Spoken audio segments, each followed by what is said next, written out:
Дәріс 9. Мектептегі психологияны оқытуды бақылау және бағалау. Қарастыратын сұрақтар: бірінші, бақылау және бағалау. Екінші, мектептегі психология пәнін оқытуда бағалаудың маңызы. Үшінші, меңгеру үрдісін бақылауды ұйымдастыру. Төртінші, сұрау, оқу іс-әрекетінің сәттілігін бағалау формасы ретінде. Бесінші, тікелей сұрау арқылы оқушылардың білімін тексеру. Бақылау. Бақылау бұл оқу процесінде оқушылардың білім, білік және дағдыларын жүйелі түрде олардың оқу жетістіктерін анықтау және оқу барысын қадағалау әрекеті. Мақсаты: оқушының оқу материалын қаншалықты меңгергенін анықтау. Оқыту процесінің тиімділігін бағалау. Мұғалім мен оқушыға кері байланыс беру. Бақылау түрлері: ағымдық бақылау, сабақ барысында жүргізіледі, сұрақ-жауап, тест, тапсырма. Аралық бақылау, белгілі бір тақырып немесе бөлім соңында өткізіледі. Қорытынды бақылау, 90 немесе оқу жылының соңында білім деңгейін анықтайды. Бағалау. Бағалау бұл бақылау нәтижелерін талдау арқылы оқушының оқу жетістігін, білім сапасын және даму деңгейін анықтау процесі. Мақсаты: оқушының жетістігін әділ өлшеу, оқуға деген ынтасын арттыру, оқыту сапасын жақсарту және оқытудағы кемшіліктерді анықтау. Бағалаудың негізгі түрлері: формативті бағалау, оқыту үшін бағалау, оқушыларды ынталандырып, жетілдіруге бағытталған үздіксіз кері байланыс. Суммативті бағалау, оқуды бағалау, белгілі бір кезең соңында оқушының жалпы нәтижесін шығару. Мектептегі психология пәнін оқытуда бағалаудың маңызы. Бағалау арқылы мұғалім оқушылардың психология бойынша теориялық білімін, негізгі ұғымдарды түсінуін және оларды өмірлік жағдайларда қолдана білу деңгейін анықтайды. Мысалы, тұлға, темперамент, эмоция, мінез, мотивация сияқты ұғымдарды оқушылар қаншалықты түсініп, тәжірибеде қолдана алатыны бағалау арқылы көрінеді. Оқушылардың өзін-өзі тануын дамыту. Психология пәнінде бақылау тек білдің бе, білмедің бе деген қағидамен шектелмейді. Ол оқушылардың ішкі рефлексиясын, өз-өзін бағалау және дағдысын қалыптастырады.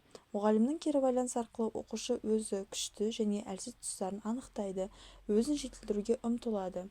Кері байланыс орнату. Бақылау нәтижелері арқылы мұғалім мен оқушы арасында екіжақты байланыс қалыптасады. Оқушы өз жетістігін, әлсіз тұстарын көреді, ал мұғалім оны дамыту жолдарын ұсынады. Меңгеру үрдісін бақылауды ұйымдастыру. Бақылау оқыту процесінің маңызды бөлігі. Ол оқушылардың оқу материалын меңгеру деңгейін анықтап, кемшіліктерді түзетуге мүмкіндік береді. Бақылау жүйелі түрде және жоспарлы жүргізілуі тиіс. Бақылаудың мақсаты: оқушылардың білімін, дағдысын және іскерлігін анықтау, оқу процесін жетілдіру, оқушылардың өз еңбегіне жауапкершілігін арттыру, мұғалім мен оқушы арасындағы кері байланысты қамтамасыз ету. Бақылау түрлері: алдын ала бақылау, жаңа тақырып алдында білімді анықтау, ағымдағы бақылау, сабақ үстінде білімін тексеру, аралық бақылау, тарау соңында өткізіледі, қорытынды бақылау 90 жыл соңында жасалады. Бақылау формалары мен әдістері: тест жұмыстары, ауызша сұрау, жазбаша бақылау, портфолио таңдау, практикалық жұмыс нәтижесін бағалау. Сұрау, оқу іс-әрекетінің сәттілігін бағалау формасы ретінде.